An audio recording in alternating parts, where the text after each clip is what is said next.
I came on to prove my own strength, and I decided to fight the strongest person there, as he picked MMA legend Chu Sung-hoon to fight. However, it seemed now that Nam had gone back on his words in the heat of the competition, choosing to take on her team and leverage on them being the weakest to secure a place in the competition for his team.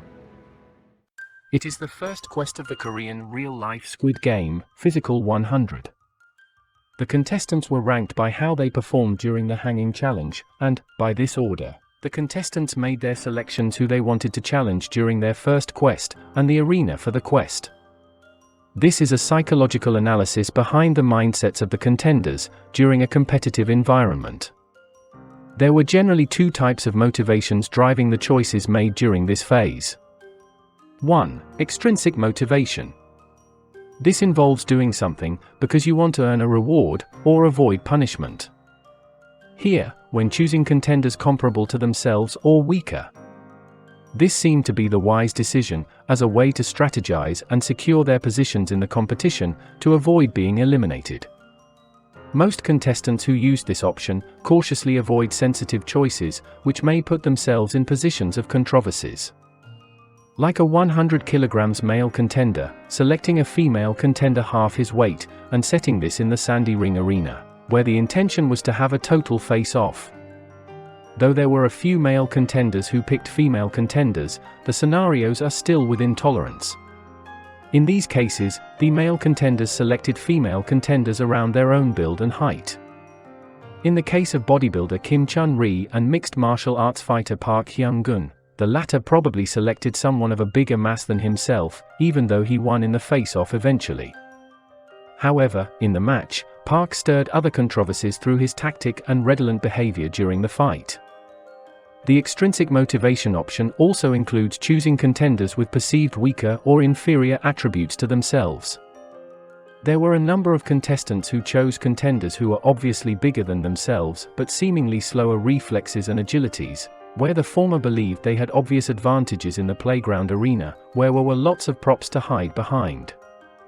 In either cases, the motivation behind these choices were competition-oriented. Either to secure a position in the next phase, which is the reward, or to avoid being eliminated, which is the punishment. 2. Intrinsic motivation. This involves doing something because it's personally rewarding to you. Here, the choice is motivated by desires to challenge themselves into making higher personal actualizations. In these cases, the incentives offered in the competitions are almost totally disregarded. Internally motivated contestants are fully aware of the risks associated with their choices.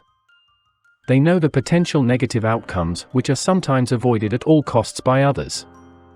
However, they are at ease with themselves on these consequences and are able to arrive at a balance to face the risks of their choices. Psychological research has found that people who are motivated by a desire to master a task, or who have high self-esteem, are less likely to be obsessed with competition. In contrast, individuals who derive their self-worth primarily from winning, or from the social status and tangible rewards that come from winning, are more likely to be competitive, even to an unhealthy degree.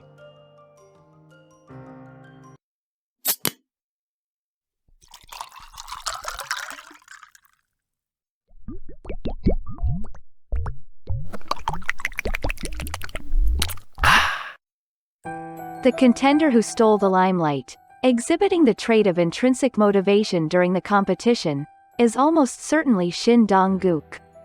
Shin is a junior MMA fighter who respectfully requested to challenge Chu Sung-hoon to the first quest. Shin was an ex-firefighter who ranked 4th in the previous hanging challenge.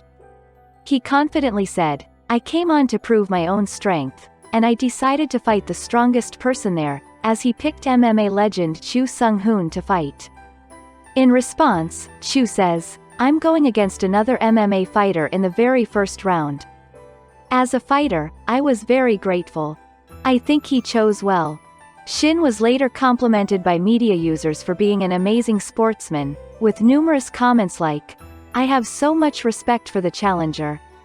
He's so respectful and humble, and it would have been much more thrilling if I'd been there in person." However, when taken to the wrong extent, intrinsic motivation could be passed off as a mere showmanship. Other contestant who arguably exhibited this trait was Nam Kyung-jin, who chose a contender taller than himself, Park Young-ho, a prison guard for 17 years.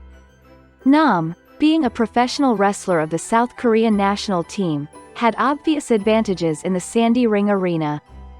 The next contender who also exhibited this trait was Suryam wrestler Park Min-ji, who chose national team rugby player Jang Seong-min, despite the latter being bigger than herself.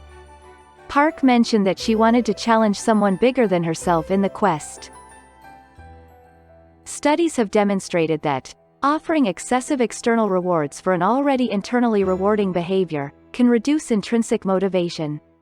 This is a phenomenon known as the over-justification effect. For example, in a 2008 study, children who were rewarded for playing with a toy they had already expressed interest in playing with became less interested in the item after being externally rewarded. This is not to suggest that extrinsic motivation is a bad thing. It can be beneficial in some situations. It can be particularly helpful in motivating people to complete tasks they find unpleasant. At the end of the first quest, 50% of the contenders were eliminated. Now, the remaining 50 contenders were asked to vote for the contestant they would most like to team up with in the competition. The purpose is not revealed to the contenders. With the voting results finalized, the producers announced that the top 10 voted contenders will be made the leaders for Quest 2. The most voted contender will be the team leader and they are team number 1. The second most voted contender will be team leader for team number 2 and so on. The remaining 40 contenders must now stand in line after the top 10 leaders. There will be 10 different groups with each 5 team members including the team leader. The team leaders will have to reject any excess members, who will be free again to choose which other remaining teams to join. When the 10 teams are firmed up, team number 1 can choose which team to challenge against in the second quest. The teams stand to choose by order of their team numbers. Media users were in uproar over how the women contenders or contenders with smaller physical build were glanced over by the team leaders. Some of the deemed weaker contestants suffered multiple rejections before being left with no other options but to join the 10th or final team. When the 10 teams were firmed up, team number 1 chose to take on team number 9 in the second quest. Team number 2 chose team number 10, which was deemed as the weakest by all other teams. There were 3 female and 2 male contestants in team number 10. The most number of female contestants than any other teams.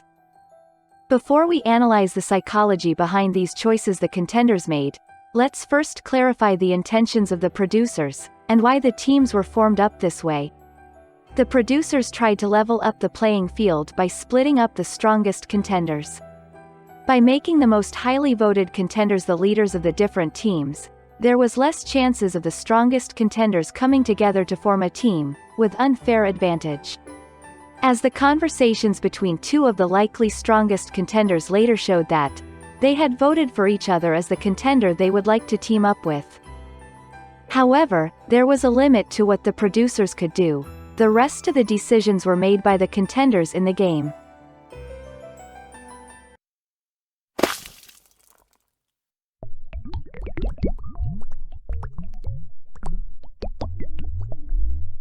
The leader of team number 10, Jang Eun-sil, was visibly upset that the second team had chose her team to compete against.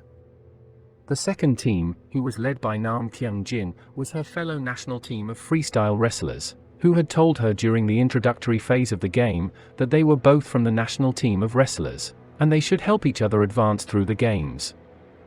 However, it seemed now that Nam had gone back on his words in the heat of the competition, choosing to take on her team and leverage on them being the weakest to secure a place in the competition for his team. In our earlier video, we talked about the group psychology, birds of a feather syndrome. Here, this phenomenon unleashed in full display. First, we see that Nam did not really want to pick on Jung's team initially. When his team threw in this suggestion, Nam did not immediately agree to it, and his facial and body language also concurred with his replies. During the first quest, Nam had deliberately picked someone bigger than himself in physical build. In this sense, Nam is exhibiting qualities of someone having very high self-esteem and confidence, someone who likes physical challenges.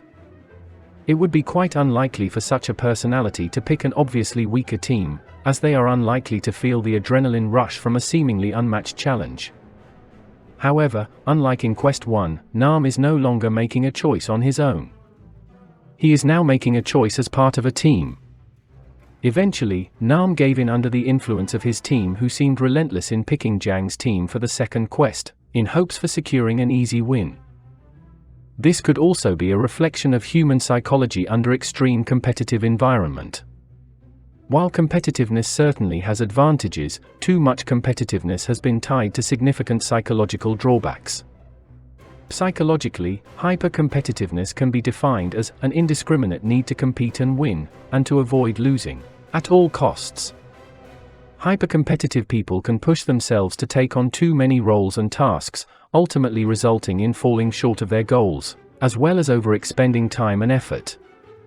Intensely competitive people also tend to have poor interpersonal relationships, an intuitive observation borne out by research. Hyper-competitive behavior has been defined as being hostile and aggressive towards others, and can negatively impact an individual's life. In a study by Thornton, Rickman and Gold in 2011, hyper-competitiveness was positively associated with loneliness, depressive symptoms, and interpersonal difficulties.